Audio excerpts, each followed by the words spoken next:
नमस्कार, स्वागत है आपका बिहार समाचार में। तो चलिए बिहार की 10 प्रमुख बड़ी खबरों के बारे में जानते हैं। खबरों की ओर रुख करने से पहले आपसे अनुरोध है कि अगर आप चैनल में नए हैं तो चैनल को सब्सक्राइब जरूर करें और साथ ही वीडियो अगर अच्छे लगे तो एक लाइक अवश्य करें और साथ ही घंटे वाले बटन को जरूर दबाएं ताकि कोई भी अपडेट आप तक सबसे पहले पहुंचे।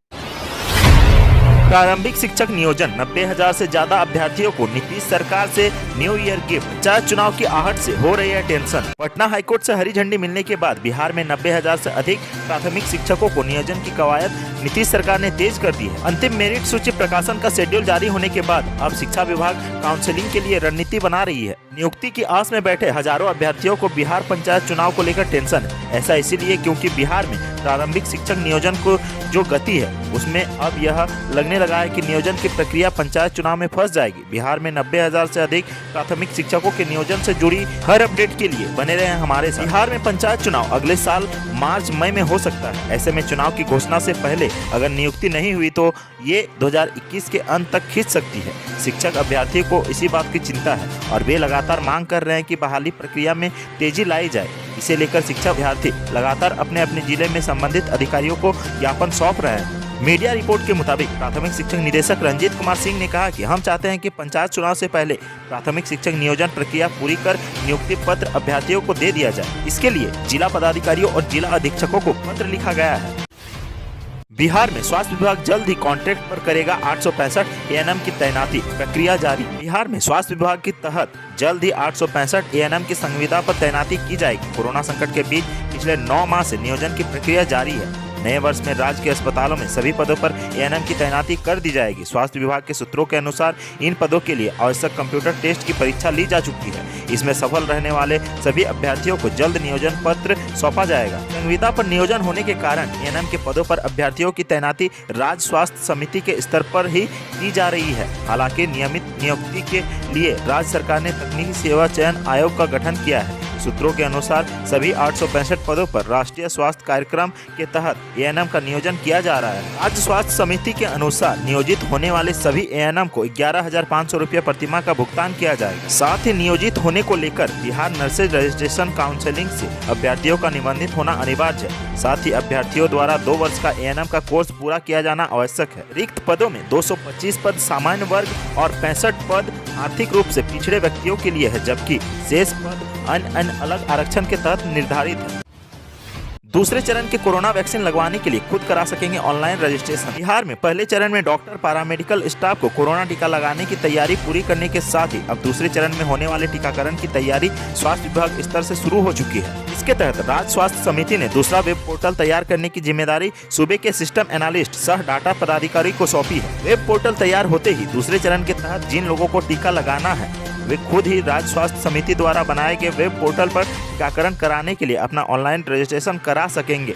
जिला प्रतिरक्षण अधिकारी डॉक्टर मनोज कुमार चौधरी ने बताया कि पहले चरण के तहत जिले के सभी डॉक्टर और पैरामेडिकल स्टाफ को कोरोना टीका लगाया जाएगा। इनका पूरा ब्यौरा भरकर राज्य स्वास्थ्य समिति को भेजा जा चुका है। पहले चरण के तहत जिन लोगों को कोरोना का टीका लगेगा उन्हें जिले के फिक्स प्लेस यानी सरकारी अस्पतालों पर बनने वाले बूथ पर जाना होगा, जबकि दूसरे चरण में राज्य स्वास्थ्य समिति द्वारा बनाए जाने वाले दूसरे वेब पोर्टल का डेमो जिले में आ चुका है। दूसरे चरण के तहत कैंसर समेत अन्य गंभीर बीमारियों से जूझ रहे लोग, साथ ही पूर्व कोविड संक्रमित 60 प्लस उम्र वाले बुजुर्ग, तीनों सेना के जवान, पैरामिलिट्री के जवान, एसपीजी, एनएसजी के जवान व पुलिसकर्मी शामिल होंगे। यातायात नियमों का नहीं किया पालन तो अब लाइसेंस के साथ वाहन का परमिट भी होगा रद्द, दिए गए दिशा निर्देश। सड़क सुरक्षा समिति की बैठक मंगलवार को समाहरणालय के सभागार में डीएम रचना पाटिल की अध्यक्षता में हुई। इसमें वाहनों पर कोविड-19 का पालन करने, दुर्घटना साइट व हाल ही के दिनों में हुई दुर्घटनाओं की समीक्षा करते हुए डीएम ने आवश्यक दिशा निर्देश संबंधित विभाग को दिए। उन्होंने ब्लैक स्पॉट को चिन्हित करते हुए अविलंब जाँच कराने का निर्देश दिया। बैठक में बताया गया कि हेरू दियारा डकरा नाला टेलिया के पास सड़क को ब्लैक स्पॉट के रूप में चिन्हित किया गया है। एनएच द्वारा इन स्थलों पर जेब्रा क्रॉसिंग बनाने का प्रस्ताव भी पारित किया गया है। डीएम ने मास्क व ओवरलोडिंग को लेकर सघन जांच अभियान चलाने के साथ ही नियम विरुद्ध पाए जाने पर जुर्माना वसूलने का निर्देश भी दिया है। साथ ही कहा कि अगले 2 दिनों तक विशेष जांच अभियान चलाएं। इस दौरान कोविड-19 प्रोटोकॉल एवं यातायात नियम पालन नहीं करने वालों पर न सिर्फ लाइसेंस रद्द करें बल्कि वाहनों को जब्ती एवं परमिट को भी रद्द करें। बिहार में भी 31 जनवरी तक बढ़ाई गई कोरोना को लेकर गाइडलाइन, कायम रहेंगी सभी पाबंदियां। कोरोना को लेकर केंद्र सरकार की ओर से जारी गाइडलाइन राज्यों में 31 जनवरी 2021 तक यथावत लागू रहेगी। मंगलवार को गृह विभाग द्वारा जारी आदेश को केंद्र सरकार ने 28 दिसंबर को केंद्र सरकार की ओर से पूर्व में 25 नवंबर के दिशा निर्देश को 31 जनवरी 2021 तक लागू रखने की एडवाइजरी राज्यों को जारी की गई है। केंद्रीय गृह सचिव अजय भल्ला ने मुख्य सचिव दीपक कुमार को इसको लेकर पत्र भेजा है, जिसमें इस बात का जिक्र किया गया है कि देश में कोरोना पॉजिटिव की संख्या में 2-3 माह में गिरावट दर्ज की जा रही है। यह सकारात्मक झुकाव दिख रहा है। इसके बावजूद इसके वैश्विक स्तर पर कोरोना के नए मामलों के आने और उसके नए प्रकार के वायरस के आने से इस पर गहन सर्विलांस और सतर्कता बरतने की जरूरत है।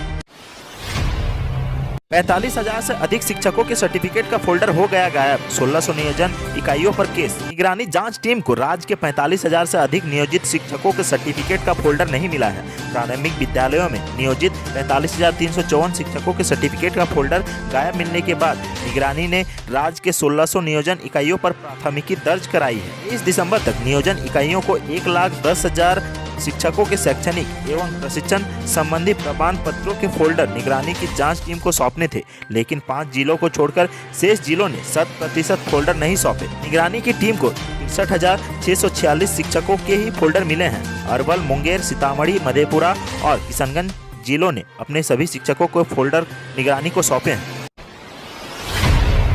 पटना नगर निगम अब कचरा उठाने के लिए ज्यादा पैसा वसूलेगा। 50 रुपये से 5,000 तक होगा शुल्क। पटना नगर निगम कचरा उठाने के लिए लोगों से ज्यादा शुल्क वसूलेगा। पटना नगर निगम ने अब आवासीय इलाके में क्षेत्रफल के मुताबिक शुल्क वसूलने की तैयारी की है। इसके साथ ही राज्य पटना नगर निगम प्रशासन ने बल्क वेस्ट जनरेटर रेगुलेशन 2020 के तहत ऐसे इकाइयां जहां से प्रतिदिन 20 किलोग्राम या उससे अधिक कूड़ा निकलता है, उन्हें अपने स्तर से कचरा निस्तारण की व्यवस्था करने का निर्देश दिया है। निगम की तरफ से कचरा उठाने की नई दर की प्रस्तावित सूची भी जारी की गई है। इसके मुताबिक अब लोगों को कूड़ा उठाने के लिए 50 रुपये से लेकर 5,000 तक खर्च करने होंगे। आवासीय इलाके में क्षेत्रफल के मुताबिक कूड़ा उठाने के लिए पैसे देने होंगे। पहले यह लोगों को 30 रुपये देने पड़ते थे। अब 50 वर्ग मीटर क्षेत्रफल वाले आवासीय इकाई से 50 रुपये की शुल्क वसूला जाएगा। वहीं 100 वर्ग मीटर क्षेत्रफल के लिए 100 रुपये, 200 वर्ग मीटर क्षेत्रफल के लिए 200 रुपये की दर से शुल्क लिया जाएगा। अभी नीतीश कुमार के लिए करते थे नुक्कड़ सभाएं, अब बन सकते हैं जेडीयू के प्रदेश अध्यक्ष। प्रदेश संगठन का पुनर्गठन करेगा जेडीयू। बिहार के सियासी घमासान के बीच जदयू अपने प्रदेश के संगठन में बदलाव करने वाला है। 10 जनवरी को जदयू प्रदेश कार्यकारिणी की बैठक करेगा। अरुणाचल प्रदेश की घटना के बाद जदयू की यह दूसरी बैठक होगी। इस बैठक में प्रदेश के संगठन को लेकर चर्चा होगी। चुनाव में हार की समीक्षा होगी। सूत्रों के मुताबिक विधान पार्षद नीरज कुमार को प्रदेश अध्यक्ष की कमान दी जा सकती है। इस बार प्रदेश कार्यकारिणी की बैठक में युवाओं को भी प्रदेश जेडीयू की कमेटी में जगह मिलने की संभावना है। खबर है कि पार्टी नए साल में नए कलेवर के आने के लिए बड़ा फैसला भी ले सकती है। इसके पहले राष्ट्रीय कार्यकारिणी में भी बड़ा फेरबदल देखने को मिला था, जब नीतीश कुमार ने राष्ट्रीय अध्यक्ष का पद छोड़ आरसीपी सिंह को कमान थमा दिया था। सामाजिक समीकरण को देखते हुए राष्ट्रीय अध्यक्ष की जिम्मेदारी पिछड़ा समुदाय से आने वाले आरसीपी सिंह को दी गई है, तो प्रदेश की जिम्मेदारी इसे अगड़े समुदाय से नेता को देने की तैयारी चल रही है। सूत्रों की माने तो जदयू के तेज तर्रार नेता और विधान पार्षद नीरज कुमार को जदयू प्रदेश की जिम्मेदारी दी जा सकती है। बिहार में 599 इंटर कॉलेजों को अनुदान पर लगी सरकार की मुहर। 5 साल से वेतन की आस देख रहे शिक्षकों को मिलेगा पैसा। बिहार में 599 इंटर कॉलेजों और 16 हाई स्कूलों को अनुदान की मंजूरी नीतीश सरकार की ओर से मिल गई है। इसे लेकर शिक्षा विभाग की ओर से भी बुधवार को आदेश जारी कर दिया गया है। राज्य सरकार के इस बड़े निर्णय के बाद 5 साल से वेतन की आस देख रहे शिक्षकों को सीधा लाभ होगा, उन्हें पैसे मिल जाएंगे। मुख्यमंत्री नीतीश कुमार की अध्यक्षता में मंगलवार को बिहार कैबिनेट की हुई बैठक में बिहार विद्यालय परीक्षा समिति से संबद्धता प्राप्त राज्य के अनुदानित 599 इंटर स्तरीय +2 कॉलेजों को और 16 हाई स्कूलों को अगले 1 वर्ष के लिए विस्तारित करने पर सहमति दी गई है। साथ ही इन कॉलेजों को मापदंड पूरा करने पर शैक्षणिक सत्र 2014-16 से अनुदान की राशि वितरण करने का स्वीकृति दी गई है। पटना में कोरोना के नए स्ट्रेन का खतरा बढ़ा। लंदन से आने वाले यात्रियों से फैल सकता है संक्रमण। देश में कोरोना के नए स्ट्रेन से 20 लोग संक्रमित मिल चुके हैं। कोरोना के नए स्ट्रेन को लेकर देश भर में ब्रिटेन से आने वाले यात्रियों के लिए सरकार ने RT-PCR जांच कराने की बात कही है। इसके बाद ही उन्हें घर जाने की अनुमति मिलेगी। लेकिन इसे कई जगहों पर नजरअंदाज किया जा रहा है। इन सब के बीच कोरोना के नए स्ट्रेन का खतरा अब बिहार में भी पहुंच चुका है। कोरोना के नए स्ट्रेन को ध्यान में रखते हुए स्वास्थ्य समिति ने पटना के सदर अस्पताल समेत सभी अनुमंडलीय रेफरल अस्पतालों के अलावा शहरी एवं ग्रामीण प्राथमिक स्वास्थ्य केंद्रों को ब्रिटेन से आए 92 यात्रियों की सूची देकर 24 घंटे में RT-PCR जांच कराने को मंगलवार को निर्देश दिया है। इसमें से 80 ऐसे यात्री हैं जो सीधे यूके से पटना पहुंचे हैं। इनकी जांच के लिए जिला स्वास्थ्य समिति ने पटना के गुरु गोविंद सिंह अस्पताल के अधीक्षक को बताया था, लेकिन इसमें से कई यात्रियों ने 24 घंटा के बाद भी जांच नहीं कराया। तो आज की सुर्खियों में बस इतना ही। बिहार से जुड़ी खबरों के लिए सब्सक्राइब करें हमारे चैनल को और साथ ही साथ अपने दोस्तों और रिश्तेदारों में शेयर जरूर करें। धन्यवाद।